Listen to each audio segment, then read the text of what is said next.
Hello दोस्तों, आप सभी का स्वागत है हमारे चैनल स्नीप रेलवे में। आज हम आपको बताने वाले हैं एनपीएस एंड ओपीएस के बारे में। न्यू पेंशन योजना एंड जो ओपीएस ओल्ड पेंशन योजना। रिटायरमेंट में किस में ज़्यादा फायदा होगा, किस में ज़्यादा पेंशन मिलेगी, एनपीएस में ज़्यादा पेंशन मिलेगी या ओपीएस में ज़्यादा पेंशन मिलेगी। जब भी कर्मचारी रिटायरमेंट होता है तो उस किस में ज़्यादा प्रॉफिट किस में होगा, उसी के बारे में आपको दोनों में अंतर बताएंगे। तो सबसे पहले देखते हैं ओपीएस और एनपीएस में क्या 10 बड़े अंतर हैं। पहले आता है OPS old pension scheme, NPS new pension scheme. जो ओल्ड पेंशन स्कीम है, ओल्ड पेंशन स्कीम में पेंशन के लिए वेतन में कोई भी कटौती नहीं होती है। जो ओल्ड पेंशन होती है इसके अंदर जो भी सैलरी का 10% कटता है बेसिक का, वो नहीं कटता इसमें ओल्ड में। न्यू पेंशन योजना इसमें एनपीएस में कर्मचारी के वेतन से 10% बेसिक प्लस डीए की कटौती होती है। जब भी आपका अगर बेसिक 20,000 रुपये है प्लस डीए 4,000 रुपये है तो 24,000 हो गए। 24,000 का 10% 2,400 रुपये हो गए, इसकी कटौती हो जाएगी जो वो आपका जो एनपीएस अकाउंट में उसमें जुड़ता रहेगा।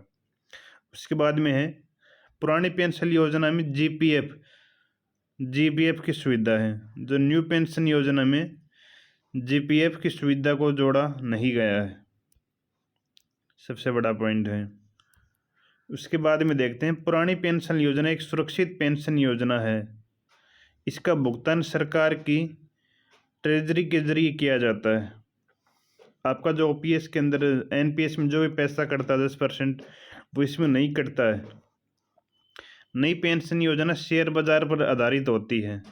बाजार की चाल के आधार पर ही भुगतान होता है। जब भी एक जो भी एनपीएस का आपको 10% कटता है उसमें ये होता है कि जितना भी आप अगर 2,500 रुपये आपका एनपीएस में कटता है तो 2,500 रुपये आपको गवर्नमेंट देती है।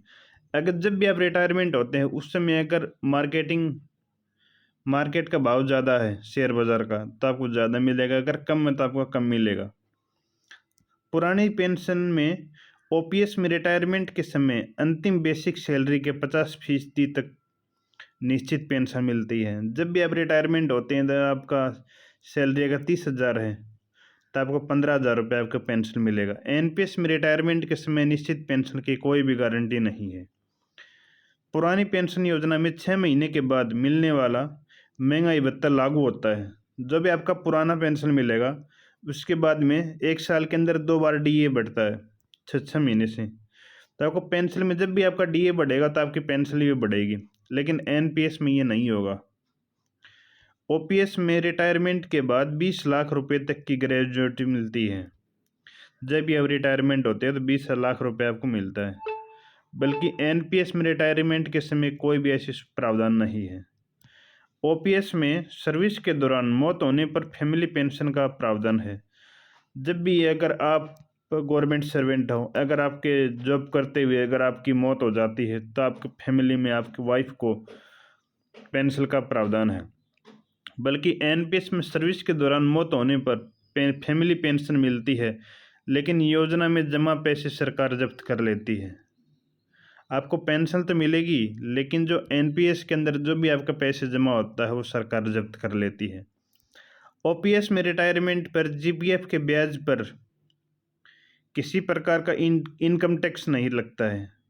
जो आपका जीपीएफ कटता है उसके ऊपर जब भी आपको मिलेगा उसके ऊपर आपका कोई भी इनकम टैक्स नहीं कटता है। जबकि एनपीएस में रिटायरमेंट पर शेयर बाजार के आधार पर जो पैसा मिलेगा उस पर टैक्स देना पड़ेगा। जो भी आपका एनपीएस कटता है जो आपका सरकार उसमें ऐड करके देगी उस पर आपका टैक्स लगेगा।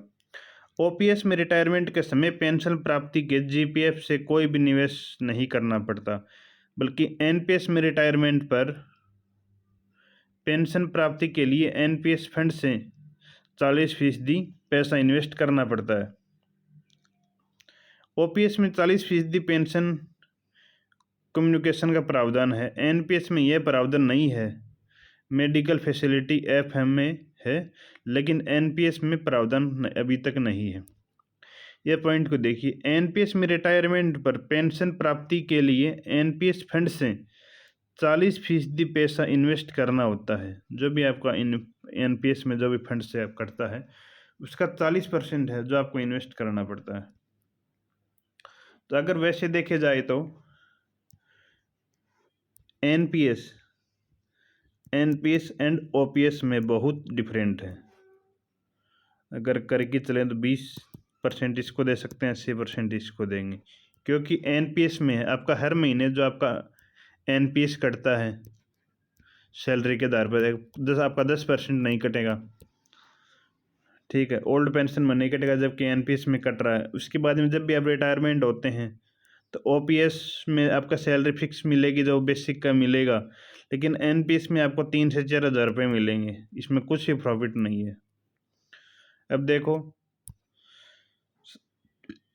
सरकार के अंदर फैसला अभी चल रहा है, लागू होता है नहीं लागू होता है। अगर ये वीडियो आपको अच्छा लगी हो तो इसको लाइक करो, शेयर करो और सब्सक्राइब करो।